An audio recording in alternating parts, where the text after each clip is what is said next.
आपण बघितलं की एकंदरीत काय इतिहास होता विष्णुदास भावे नाट्य मंदिराचा, किती वर्ष झाले हे नाट्यगृह सुरू आहे आणि कशा पद्धतीनं स्थापना झाली या नाट्यगृहाच्या समितीची। अनेक वर्ष या नाट्यगृहाची समितीनं काम केलेलं आहे, अतिशय चांगल्या रीतीनं ही समिती काम करत आहे। मंडळी, नाट्यगृह म्हटलं की सगळ्यात महत्त्वाची गोष्ट येते ती म्हणजे तिकीट खिडकी। ज्या तिकीट खिडकीवरती अनेक मंडळी नाटकाची तिकीटं काढण्यासाठी झुंबड उडवतात। अनेक मंडळी कितीतरी वेळ नाटकाच्या या तिकिटाच्या खरेदीसाठी लाईनमध्ये उभे असतात। पण मंडळी, सध्याच्या या कोरोनाच्या काळामुळं आपण बघितलं की ही तिकीट खिडकी ओस पडली आहे। एकही प्रेक्षक या तिकीट खिडकीवरती उभा नाही आहे आणि अजून किती दिवस हे असंच चालणार आहे याचीही खात्री नाही। एकंदरीत या नाट्यगृहाचा परिसर, या नाट्यगृहाचं पार्किंग असेल, सगळ्याच गोष्टी अतिशय ओस पडलेल्या आहेत। काहीच महिन्यांपूर्वी महापुराचाही फटका या नाट्यगृहाला बसला होता। संपूर्ण नाट्यगृह पाण्यानं भरलं होतं। त्यातून अतिशय कमी कालावधीमध्ये हे नाट्यगृह पुन्हा उभारलं, नवीन प्रयोगांना संधी उपलब्ध करून देण्यासाठी। पण लगेच कोरोनामुळं हे नाट्यगृह पुन्हा बंद झालं आहे। मंडळी, या नाट्यगृहाची एक सगळ्यात महत्त्वाची गोष्ट ती म्हणजे हा पुतळा। हा पुतळा आहे ज्यांनी सांगलीमध्ये पहिलं नाटक सादर करून आपल्या सांगलीला नाट्य पंढरी बनवलं, असे आद्य नाटककार विष्णुदास भावे यांचा हा पुतळा आपल्याला अतिशय सुंदर पद्धतीनं आत्ता दिसतो आहे। ते सुद्धा सगळं श्रेय आहे या नाट्यगृहाच्या समितीचं आणि एकंदरीत स्टाफचं, कारण की हाही पुतळा पुरामध्ये पूर्णपणे बुडाला होता पाण्यात, तरीसुद्धा पुन्हा या पुतळ्याची स्वच्छता करून आणि पुन्हा एकदा नव्यानं हे नाट्यगृह सज्ज झालेलं आहे। आणि नक्कीच खात्री आहे की या कोरोनाच्या पार्श्वभूमीवर, या कोरोनामधून सुद्धा, या संकटातून बाहेर पडून हे नाट्यगृह लवकरच सगळ्यांसाठी खुलं होईल। नमस्कार मंडळी, मी जुई तुमच्या सगळ्यांचं स्वागत करते माय टीव्हीच्या आपल्या शोमध्ये, ज्याचं नाव आहे चला सुरू होऊया। खरं तर मंडळी, हा पडदा म्हणजे प्रत्येक कलाकाराच्या आयुष्यातली एक महत्त्वाची गोष्ट असते। हा पडदा उघडला की नाटकाला सुरुवात होते। कुठलाही कलाकार हा पडदा कधी उघडतो याची वाट बघत असतो। खरं तर तसं बघायला गेलं तर सध्या सांगलीतील जे कलाकार आहेत किंवा इतरही जे कलाकार आहेत आजूबाजूच्या भागातले, ते सगळेही याच प्रतीक्षेत आहेत की हा पडदा पुन्हा कधी उघडताना आम्ही बघणार आहोत। तर आपण याच गोष्टींबद्दल गप्पा मारणार आहोत, जाणून घेणार आहोत की काय सध्या परिस्थिती आहे विष्णुदास भावे नाट्यगृहाची। तर मंडळी, आज आपण बघणार आहोत की विष्णुदास भावे नाट्य मंदिराची एकंदरीत काय परिस्थिती आहे, कोरोनामुळं त्यांना कशा प्रकारे सामोरं जावं लागतंय अडचणींना। आज आपल्याबरोबर आहेत विष्णुदास भावे नाट्य मंदिराचे समिती मेंबर्स। सगळ्यात पहिल्यांदा सगळ्यांचं मी तुमचे स्वागत करते आमच्या या शोमध्ये। नमस्कार, मी भावे नाट्य मंदिर येथे मेधाराम केळकर कोषाध्यक्ष म्हणून मी या संस्थेचं काम पाहते। नमस्कार, माझं नाव जगदीश कराळे।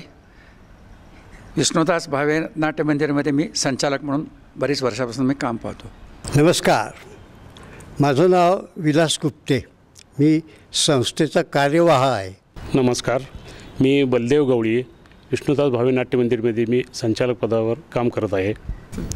मी हेमंत सुतार, मी तर भावे नाट्य मंदिरमध्ये गेली 5 वर्ष सहाय्यक व्यवस्थापक म्हणून काम करतो। तर काका, मी मगाशी जसं म्हणाले की प्रत्येक कलाकाराच्या आयुष्यामध्ये सगळ्यात महत्त्वाची गोष्ट असते ती म्हणजे नाट्यगृहाचा पडदा उघडणं। आणि प्रत्येकजणच जेव्हा प्रयोग सुरू होतो ते सुरू व्हायच्या आधी या गोष्टीची वाट बघत असतो की केव्हा हा पडदा उघडणार। सध्याची एकंदरीत या कोरोनाच्या पार्श्वभूमीवरती बघितलं तर प्रत्येक कलाकार ह्या चिंतेत आहे की नाट्यगृह कधी उघडणार। पडदा नंतरची गोष्ट झाली, पण नाट्यगृह कधी उघडणार।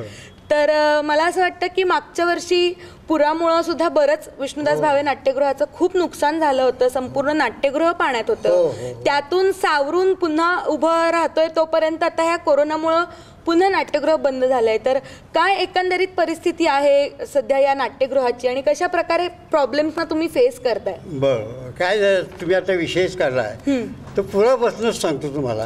आता ही तर ती लेवल दिसते बघा पुराची, इतकं पाणी या ह्याच्यामध्ये होतं। ओके, आणि जवळजवळ आता हा जुलै ऑगस्टच्या सुमाराला हा महापूर आलेला होता। हो, त्यातमध्ये जवळजवळ फर्निचरचं फार नुकसान झालं। अगदी कपाटं आमच्या विंगा गेल्या, लेवल्स गेले, टेबल गेले, हे सगळे लाकडी फर्निचर सगळं तरंगायला लागलं.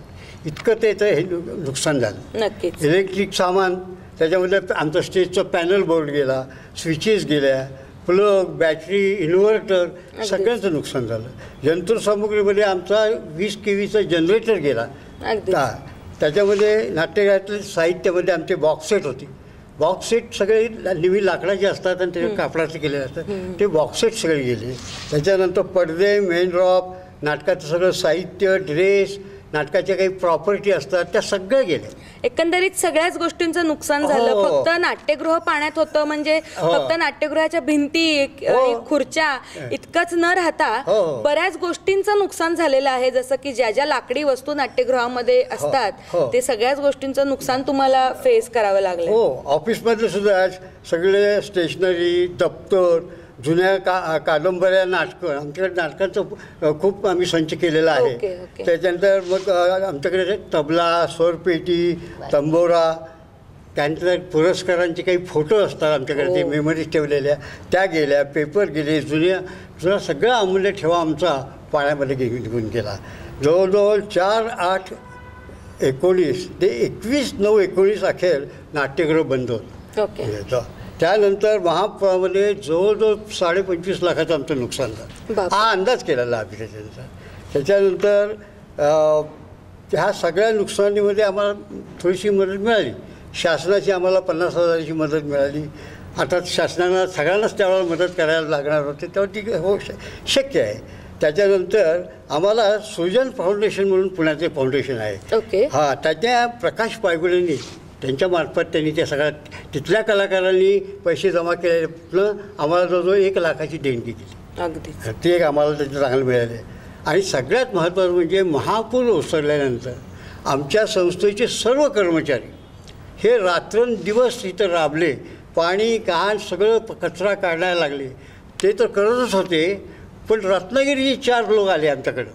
ते म्हणले आम्ही तुमच्या थिएटरवर तुम्हाला मदत करतो. ती माणसं जवळ 8 दिवस इथं राबली आणि आमचे कर्मचारी आणि त्या सगळ्या लोकांनी थिएटर सगळं पूर्ववत केलं आणि हे सगळं रिपेरी केलं, पॅनलची रिपेरी केले. त्याच्यात जवळजवळ 1 महिन्याच्या आत आम्ही थिएटर पुन्हा सुरू केलं. अगदीच. म्हणजे हा झाला पहिला भाग. म्हणजे ह्या सगळ्या ह्याच्यातनं उगवून एवढं मोठ्या नुकसानीतनं आम्ही बाहेर पडलो, थिएटर चालू केलं आणि त्याच्यानंतर त्या सुरू झालं. मला वाटते तुम्ही एका कार्यक्रमामध्ये येता. तर हे सगळं झाल्यानंतर मग आता दुसरा फटका बसला तो कोरोनाचा. तर कोरोनाच्या साथीमध्ये काय झालं, 12/3/20 आमचा शेवटचा प्रयोग झाला. 12 मार्चला. ॲक्च्युली लॉकडाऊन मला वाटते 23 मार्चला सुरू झालं, पण त्याच्या आधी मधल्या पिरियडमध्ये काही झालं नाही कार्यक्रम. पण 13 तारखेनंतर आज तर थिएटर संपूर्णपणे बंद आहे, काहीही हे झालं नाही. त्यामुळं आता ह्या कार्यक्रमात हे काही होत नाही. जवळजवळ आमच्याकडं 3 शिफ्टमध्ये आम्ही कार्यक्रम करतो. म्हणजे महिन्याला 90 शिफ्ट होतात अंदाजाने. रोजच्या 3 शिफ्ट असतात. आणि ह्या 3 शिफ्टपैकी साधारणपणे प्रत्येक महिन्याला 20-25 हे सत्र होऊ शकतात. साधारणपणे महिन्याला 1,00,000 ते 1.25 लाख रुपयाचं आपल्याला त्याचं भाडं मिळू शकतं. हे सगळं गेल्या 3 महिन्याचं बोललं. आपल्याला एकही पैशाचं त्याच्यामध्ये मिळकत नाही. आमचा थिएटरमध्ये जवळजवळ 9 कर्मचारी आहेत.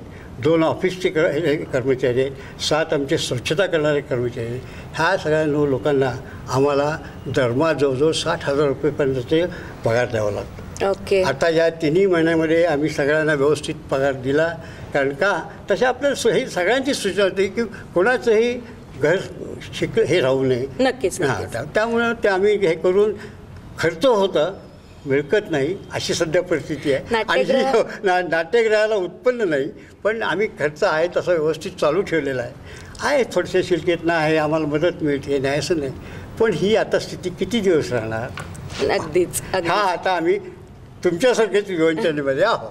अगदीच. म्हणजे खरं तर या चिंतेमध्ये फक्त भावे नाट्यगृहाची समितीच नाही तर आजूबाजूच्या भागातले जे कोणी नाट्यसृष्टीतले कलाकार आहेत किंवा नाट्यक्षेत्रामध्ये जे कलाकार काम करतात तेही याच चिंतेमध्ये आहेत की कधी पुन्हा हे नाट्यगृह सुरू होणार आणि आम्ही पुन्हा परत कधी या स्टेजवरती येऊन नाटकाचा प्रयोग करणार.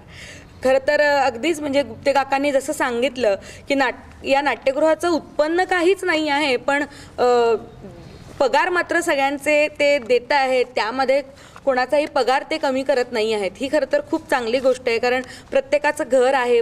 तर सर मी तुम्हाला विचारते की कशी सुरुवात झाली आहे या नाट्यगृहाची, किंवा ही जी तुमची समिती आहे की अखिल महाराष्ट्र नाट्य विद्या मंदिर समिती, ही जी समिती तुम्ही स्थापन केली, याची जेव्हा स्थापना झाली तर साधारण किती वर्ष झाली आहेत या सगळ्या गोष्टींना? किती वर्ष जुनं आहे हे नाट्यगृह?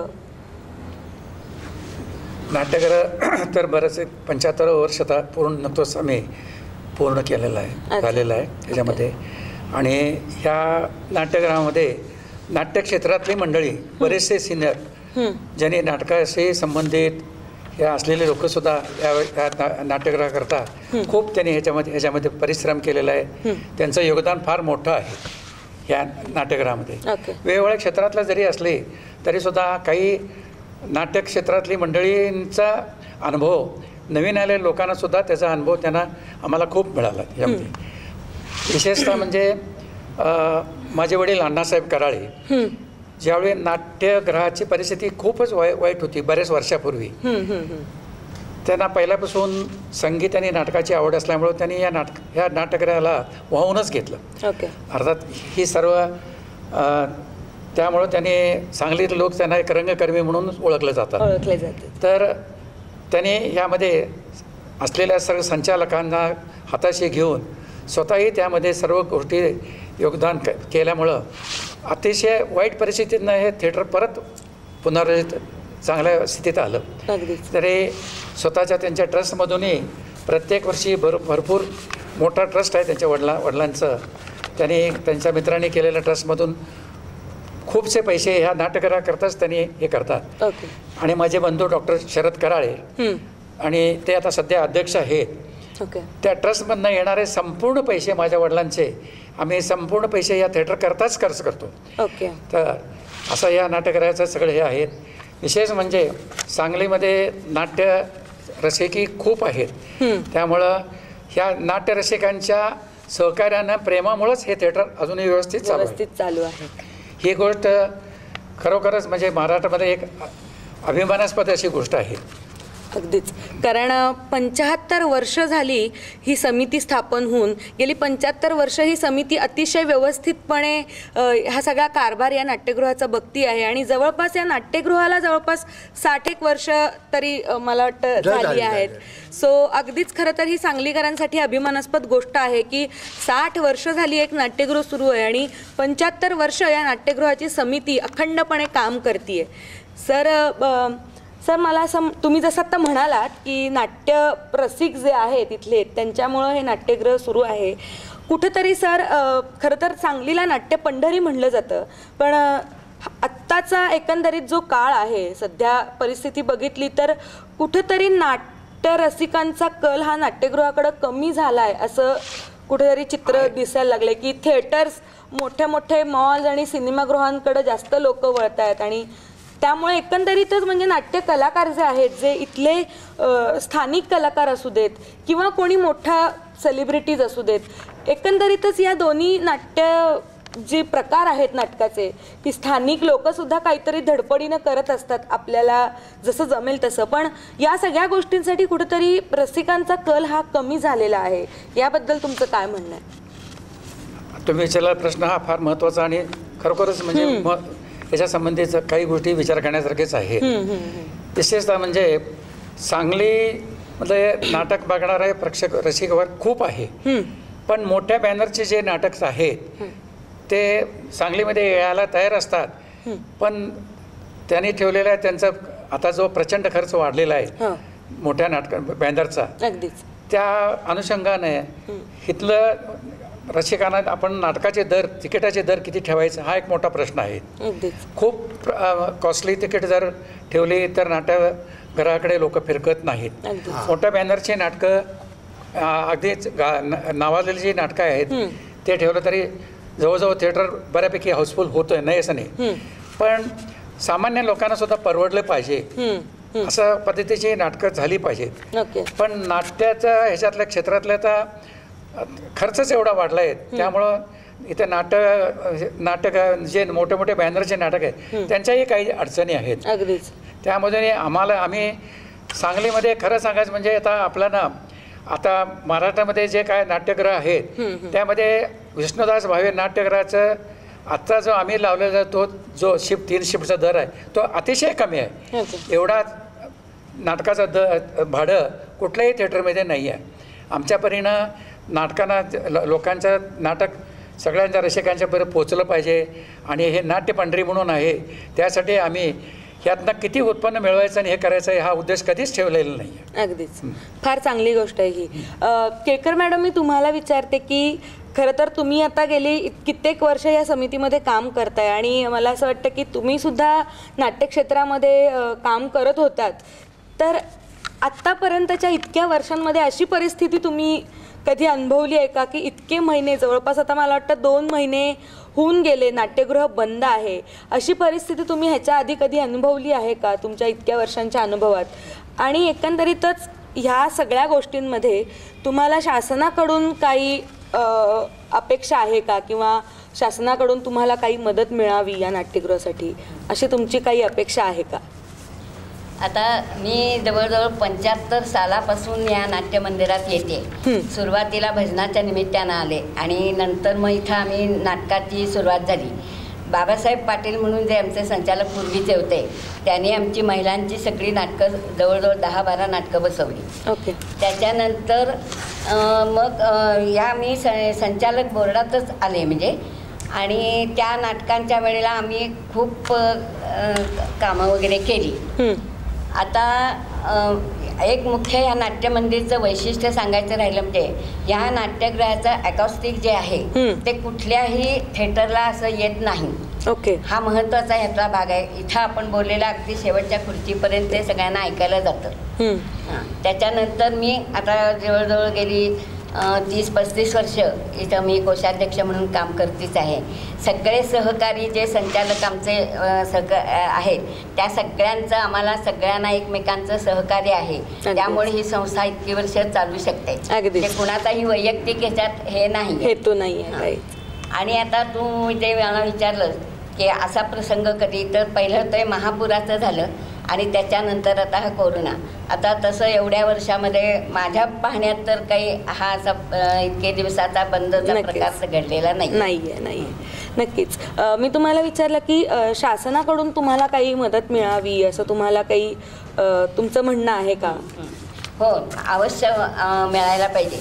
कारण आम्ही संस्थेनं ना त्यांचा जो इतिहास आहे त्याचं सगळं रेकॉर्डिंग करून बरेच वेळेला पाठवलं आहे शासनाकडे, परंतु त्याचा आम्ही पाठपुरावा करायला पाहिजे खरं म्हणजे. पण तो नसता एखाद्या वेळ राहिल्यामुळं त्याचं त्यांच्याकडून आम्हाला अशी मदत काही आत्तापर्यंत मिळालेलीच नाही आहे. पण त्यांनी हा विचार करायला पाहिजे की खूप जुनं थिएटर नाट्य पंढरीतलं आहे, तर त्या दृष्टीनं त्यांनी आम्हाला सुद्धा काहीतरी मोठ्या प्रमाणात मदत करावी की जे हे पुन्हा थिएटर चांगल्या पद्धतीनं उभं राहू शकेल. नक्कीच. म्हणजे मॅडमांच्या म्हणण्यानुसार की इतकं जुनं हे नाट्यगृह आहे खरं तर या गोष्टीचा सरकारनं विचार करायला हवा आणि त्यांना या नाट्यगृहासाठी काहीतरी मदत करावी अशी त्यांची अपेक्षा आहे. खरं तर आपण अजून अशाच बऱ्याच गोष्टी बघणार आहोत, किंवा काय एकंदरीत या नाटकाचा इतिहास आहे, कशा प्रकारे इथं काम चालतं, या सगळ्या गोष्टी आपण जाणून घेणार आहोत या छोट्याशा ब्रेकनंतर.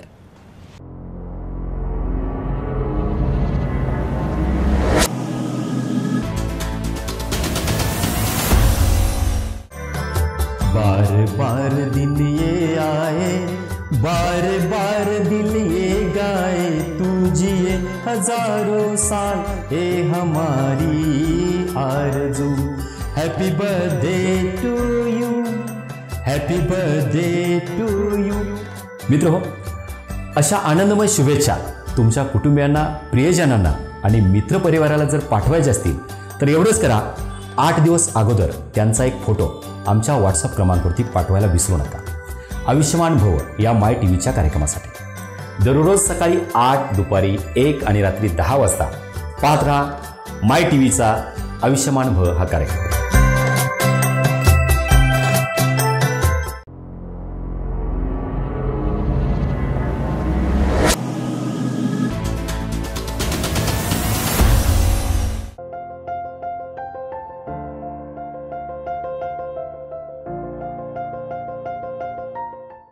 ब्रेकनंतर तुमच्या सगळ्यांचं पुन्हा एकदा मनपूर्वक स्वागत. आपण बघतोय की एकंदरीत विष्णुदास भावे या नाट्यगृहाचा इतिहास काय आहे, किती वर्ष जुनं हे नाट्यगृह आहे आणि अखंडितपणे सध्या सुरू आहे हे नाटक. सर, मला तुम्हाला असं विचारायचं आहे की आत्ता नाट्यगृह गेले 2-2.5 महिने बंद आहे आणि अजून माहिती नाही आहे की अजून किती दिवस लागणार आहेत ह्या परिस्थितीतून बाहेर पडायला. तर समजा परमिशन मिळाली नाट्यगृह सुरू करायची, तर तुमची काय स्ट्रॅटेजी असेल, कशा पद्धतीनं तुम्ही नियमावली तुमची बनवणार आहात? महत्त्वाचं म्हणजे नाट्यगृह उत्पन्नाकडं कमी बघून कलाकारांची कला जोपासली पाहिजे हा उद्देश महत्त्वाचा म्हणजे आमच्या समितीचा नाट्यगृहाचा आहे. अगदीच त्या पद्धतीनं आता ह्या चालू 19-20चा जर कालावधी आता चर्चा झालीच, 1.5 महिना आमचा महापुरात गेला आणि ह्या आता 2-2.5 महिने झाले आणि किती दिवस जातात कोणास ठाऊक. त्यानंतर शासनानं परमिशन दिलीच तर आनंदाची गोष्ट आहे. त्यानंतर आम्ही उत्पन्नाकडे न बघता होईल तेवढं जे पुण्या बॉम्बेहून किंवा नाटककार जे कला सादर करण्यासाठी येतात त्यांची आरोग्याची पूर्ण काळजी आम्ही समितीच्या वतीनं आमच्या प्रिमायसेसमध्ये आले कलाकार की त्यांची आणि नाटक बघायला येणाऱ्या पब्लिकची त्यांचे पूर्ण आम्ही तर थिएटर सॅनिटायझर करून घेणारच आहोत. मेकअप रूम ज्या कलाकारांच्या आहेत त्या दोन्ही सॅनिटायझर करून घेणार आहोत. आणि आसन व्यवस्था जी आहे ते प्रेक्षक कमी बसले चालतील, पण शासनानं घालून दिलेल्या सोशल डिस्टन्सच्या नियमाप्रमाणे आम्ही 1-1 किंवा शासनानं जर सांगितलं 2 खुर्ची आड 1 तरी आमची ती तयारी असून आम्ही त्यावेळेला जर नाटक करणाऱ्यांना भाडं जरी काय हे होत असेल तर आम्ही त्यावेळेला बी त्याचा विचार करून त्यांना परवडेल असं निर्णय घेऊन, पण जेणेकरून सांगलीत परत नाटकाची जी काय परंपरा आहे साजरी चालू राहिली पाहिजे आणि प्रेक्षकांनाही मिळालं पाहिजे. शिवाय आत येणाऱ्या पब्लिकसाठी सॅनिटायझर गेट आम्ही त्यावेळेला शासनाने निर्णय झाला की आम्ही ते बसवायचा समितीचा चर्चा करून तेही निर्णय आम्ही घेणार आहोत. होईल तेवढी ह्याची काळजी आम्ही घेणार आहोत कलाकारांची आणि प्रेक्षकांची. त्यामुळं शासनानं लवकरात लवकर निर्णय घेऊन कलाकारांच्या हे करावं आणि संस्थेलाही थोडंसं या अडचणीतून बाहेर काढावं. नक्कीच नक्कीच. खूप चांगली खरं तर ही गोष्ट आहे जी सरांनी सांगितली की एक वेळ प्रेक्षक कमी आला तरी चालेल, पण प्रेक्षकांची जी काय काळजी आहे ती योग्य पद्धतीने घेणार आहोत. जसं की 2 खुर्ची आड 1 बसवायचा माणूस किंवा 1 खुर्ची आड 1 जो काही गव्हर्नमेंटचा रूल असेल त्या रूलप्रमाणे आणि एकंदरीतच जे नाटकाचे ग्रुप येतील त्यांची सुद्धा खूप चांगल्या पद्धतीनं काळजी, उत्पन्नाकडे भर न देता प्रेक्षकांची जी काय प्रेक्षकांचा छंद आहे किंवा एकंदरीतच जे नाटकाचे ग्रुप आहेत त्यांची जी धडपड आहे त्यांना वाव देण्याचा प्रयत्न यांचा जास्त असणार आहे. खूप चांगली गोष्ट आहे ही. सर, तुम्हाला मला विचारायचं आहे की 5 नोव्हेंबर हा दिन रंगभूमी दिन म्हणून साजरा केला जातो सगळीकडे, तर तुम्ही सुद्धा हा दिन साजरा करता एका वेगळ्या पद्धतीनं, जो म्हणजे विष्णुदास भावे पुरस्कार तुम्ही देता. तर कशा पद्धतीचा असतो तुमचा हा एकंदरीत कार्यक्रम? हा 5 नोव्हेंबरचा हा जो पुरस्कार आहे आमचा ह्या सांगलीतला फार मोठा महत्त्वाचा दिवस समजला जातो. आणि हा पुरस्कार महाराष्ट्रातले जे अत्यंत संबंध नाटक क्षेत्रातल्या मंडळींना हा पुरस्कार केव्हा कोणाला मिळतो याचा इतकं उत्सुकता असते. थोडक्यात म्हणजे आता मागच्या वर्षापर्यंत रोहिणी हट्टंगडीनं आम्ही शेवटचा या वर्षाचा पुरस्कार दिला. आतापर्यंत 64 लोकांनी दिले पुरस्कार. त्यांना फक्त एक प्रमुख काही लोकांचं नाव घेतो. यादी खूपच मोठी आहे, सगळ्यांचे नाव घेणे शक्य नाही.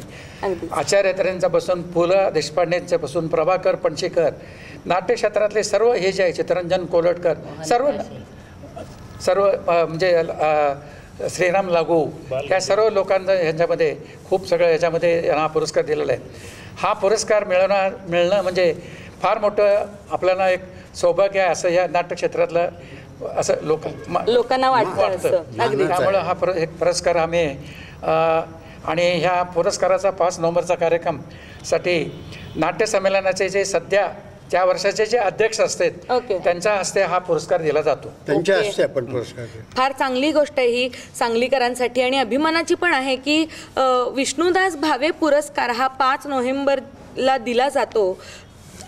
प्रत्येक आत्तापर्यंत जसं सरांनी सांगितलं की 64 लोकांना हा पुरस्कार दिला आहे. सगळ्यांची नावं घ्यायची म्हणली तर यादी खूप मोठी आहे. खूप खरं तर ही अभिमानाची गोष्ट आहे आणि मला असं वाटतं की यामुळं हां बोला सर. एक नाट्यकला ही जिवंत राहावी यासाठी खरं आम्हाला सर्वात खरं अपेक्षा ही सरकारकडून आहे. ओके. राज्य सरकार केंद्र सरकारने जर यामध्ये थोडंसं नाट्यकला जर जिवंत राहायला पाहिजे असेल तर त्यांचं हे सहकार्य ह्याच्यामध्ये त्यांनी जास्तीत जास्त जर दिलं तर हे नवनवीन येणारे जे कलाकार आहेत खूप छान कलाकार आहेत सांगलीमध्ये आणि त्यांना सुद्धा आम्ही इथं आमच्या समितीच्या तर्फे आपले नाटक योजना म्हणून एक छोटी संस्था काढली. छोटे छोटे इथं गावातल्यामध्ये लोकल कलाकारांना आम्ही त्यामध्ये नाटक बसवून इथं कला सादर करण्याचा आम्ही प्रयत्न करतो. पण सरकारकडनं ह्या ज्या गोष्टीची अपेक्षा आहे ते जर झालं तर खूपच चांगलं होणार. खरंच नाट्यकला ही जिवंत ठेवण्यासाठी सरकारनंही याच्यामध्ये लक्ष घातलं पाहिजे असं यांचं म्हणणं आहे. हां ओके. हां बोला ना सर. आता आमच्या नाट्यगृहाचे जे माजी अध्यक्ष अण्णासाहेब कराळे यांच्या नावानं जो ट्रस्ट आहे तो ट्रस्टचा जो काय कारभार आहे किंवा जे आर्थिक उलाढाल आहे ते इतर कुठल्याही ह्याला न करता अण्णासाहेब कराळेंची 29 डिसेंबरला जयंती असते त्यावेळेला एक वर्षातून एक कार्यक्रम होतो. अन्य त्या बाकीच्या पैशाचा विनियोग आत्ताचे जे सध्याचे आमचे चेअरमन आहेत अध्यक्ष डॉक्टर शरद कराळे आता ते ट्रस्टचं काम बघतात आणि बाकी आम्ही त्या ट्रस्टमध्ये आहे. त्या ट्रस्टीतून ह्या नाट्यगृहासाठी म्हणजे सुरुवातीला आता दर्शनी जे स्वागत कमान आहे ते ट्रस्टच्या माध्यमातूनच पूर्ण ट्रस्टीनं खर्च करून मंदिरला सुपूर्द केलेले आहे. त्यानंतर आता जे मोठं ऑफिस आहे पूर्वी ऑफिस तिथं जुनं होतं आता जे मोठं ऑफिस दर्शनी दिसतंय हे अण्णासाहेब कराळे ट्रस्टच्या ह्याच्यातूनच केलंय. कला दालन आता म्हणजे आपण येतोय ते कला दालन सुद्धा अण्णासाहेब कराळे ट्रस्टमधून केले. सगळ्यात पहिला आता हा जो पडदा तुम्ही उघडला पहिला हा मखमली पडदा अण्णासाहेब कराळेंनी अण्णासाहेब कराळेंच्या ट्रस्टमधूनच त्यावेळेला अण्णा होते त्यावेळेला त्यांनी तो केलेला आहे. आणि ह्या बाकीच्या गोष्टी अण्णांच्या पश्चात आम्ही समितीनं त्यांना कुटुंबाला विनंती करून ते केलेलं आहे. त्यामुळे त्या ट्रस्टचा आमच्या संस्थेला इतका मोलाचा सहकार्य आहे. आणि आता सध्या कालच एक मोठा जवळजवळ 22x80चा स्लॅब पडला एक हॉल झालाय त्या ठिकाणी किरकोळ कार्यक्रम नाटकाच्या तालमी अशा वेगवेगळ्या काहीतरी त्यातून उत्पन्न व्हावं आणि त्याचा उपयोग व्हावा यासाठी तिथं आता ते ट्रस्टमधून सुद्धा डॉक्टर कराळेंचं मत आहे की तिथं काहीतरी थोडीशी ती संस्थेला ती देणगी देणार आहेत. त्यामुळं ट्रस्टचा आम्हाला संस्थेला फार मोठा उपयोग. अगदीच म्हणजे अण्णासाहेब कराळेंचं खूप मोठं योगदान आहे खरं तर भावे नाट्यगृहासाठी. खूप ही चांगली गोष्ट आहे. इथं होणारे जे कार्यक्रम असतात त्यातनं जे काय उत्पन्न मिळतंय त्यामधनं आता ज्या काही गोष्टी पुन्हा ज्या करायच्या आहेत डेव्हलपमेंटच्या करता ते होऊ शकतच नाही कारण थिएटरचं उत्पन्नच आहे त्याचा मेळ घालेपर्यंतच आम्हाला शक्य नाही. त्यामुळं अण्णासाहेब कराळेंच्या ट्रस्टमधनं येणारा जो मोठा ट्रस्टमधनं जो निधी येतो त्यामध्येच आम्ही काही गोष्टी आतापर्यंत करत आलो आहे आणि तो फार मोठा आधार आहे असं आम्ही समजतो. नक्कीच. काका तुम्हाला मला शेवटचा प्रश्न विचारायचा आहे की सांगली मीडिया कम्युनिकेशनबद्दल तुम्ही काय सांगाल? तुम्ही आता इथे आलात अगत्याने आलात आमची सगळी माहिती आमचं दुःख सगळं तुम्ही जाणून घेतलं आणि त्याला चांगली तऱ्हेची प्रसिद्धी तुम्ही देणार आहात. खरंच तुमचं करावं तेवढं कौतुक थोडं आहे. आम्ही तुम्हाला धन्यवाद देतो. नक्कीच तुम्ही सुद्धा आम्हाला इतकी सगळी माहिती दिली तितकं सहकार्य केलं त्याबद्दल आम्ही सुद्धा तुमचे खूप खूप आभार आहोत सगळ्यांचे. तर आपण बघितलंच की एकंदरीत ह्या चारही जणांनी आपल्याला खूप खरं तर सहकार्य केलं आहे. आपल्याला विष्णुदास भावे एकतर इथे आतमध्ये येऊन आपल्याला त्यांनी मुलाखत घेण्याची परवानगी दिली आणि एकंदरीतच या नाट्यगृहाचा इतिहास सगळ्या गोष्टी आपल्याला त्यांनी अगदी व्यवस्थितपणे सांगितले सहकार्य केलं आणि त्यांची इच्छा आहे की राज्य सरकार केंद्र सरकारनं सुद्धा याकडे लक्ष द्यावं या नाट्यगृहासाठी काहीतरी सहकार्य करावं. तर नक्कीच आम्ही आशा करतो की लवकरात लवकर सरकारकडून सुद्धा काहीतरी मदत मिळेल आणि आपण नक्कीच पुन्हा एकदा हे नाट्यगृह अगदी उभारीनं चालू झालेलं आपण बघणार आहोत आणि नक्कीच अशी आशा ठेवूया की खूप लवकरात लवकर हे नाट्यगृह चालू होईल. इथल्या सगळ्या नाट्य कलाकारांना याचा फायदा घेता येईल. मंडळी आपण अशाच वेगवेगळ्या ठिकाणी जाणार आहोत वेगळ्या लोकांना भेटणार आहोत तिथली खासियत बघणार आहोत. तुम्ही बघत राहा माय TV वरती. चला सुरू होऊया.